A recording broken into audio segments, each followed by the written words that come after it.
Well, this is our last video. Very excited to share with you guys how to finish your hoops.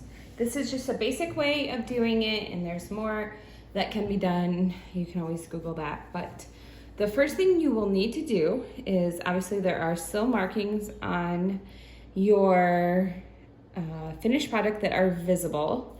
You will need to, actually, these are called Pilot Frixion markers, pens actually, and they are heat erasable. And so a lot of people use them to, they have like erasers on the back of them and you can erase it, but these work great under a hair dryer. And so if you just want to pause this, go and take care of that, they should completely disappear. If you're having any trouble with that, just let me know. And yeah, these are great. I will say on certain fabrics, they leave a slight marking, but not on this white. This is actually called duck cloth. It's a canvas.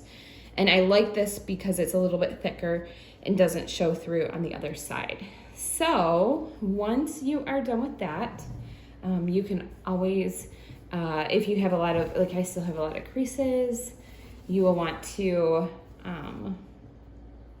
just go ahead and put it under an iron at a very gentle level. And so I have this one that I have already finished, and we will do that. One of the things you'll definitely want to obviously center it, pull it very taut. You will want to like screw this in really tight, because this is your finished project. I typically have this little lip. You can see a little lip on this, just to give a little bit of dimension to it. You can keep it flush with both hoop sides, totally your call. But this is pretty much your finished product. And on the back side, you have all this extra cloth that you need to figure out what to do. So I have started this just to kind of show you what to do. One thing is, if you have a ton of extra fabric, you might want to just go ahead and trim the edges. Don't go too close, but you will want to do that. And then we are going to do a running stitch. This is probably something you've been familiar with, maybe didn't even know this is what it's called. But basically you're just going over, under throughout the entire back side of it. It doesn't really matter because you're not really going to show that part. Over, under.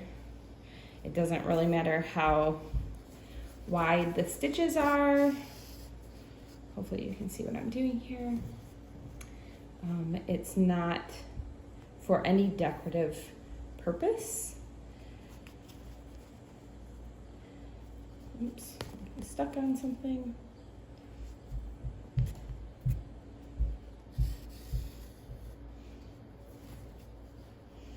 And you are just going to go back and forth. I typically try to finish it on the back side. One thing that is helpful, and I did not do it with this one, is to keep a long strand before the knot, because what you're going to do is you're going to go all the way around your entire piece, and then you're going to pull it. This is the reason why people don't like using a running stitch, is because it can cinch like this, and that's not great for a lot of things. If you want, so for something like this, I would typically just hang on the wall, put a little nail and plop it up. But if you have something like maybe an ornament or something that you would prefer to completely cover the backside, you can get another fabric. Felt works great. And just even, and just cut a piece this size and just hot glue gun it.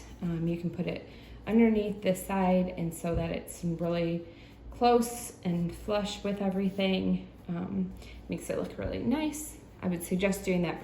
I would suggest measuring your hoop before you even do this part of it. But this way it keeps it nice and taut as well.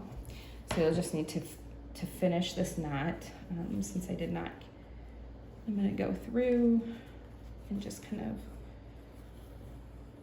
this is not an official way to like knot it. This is just my makeshift way right now because I don't have much to work with. But yeah, this is pretty much it. You can hang this up and display it or share it with a friend. So thank you for doing this with me. Really appreciate it. And I hope you enjoyed learning some of the basic stitches of hand embroidery.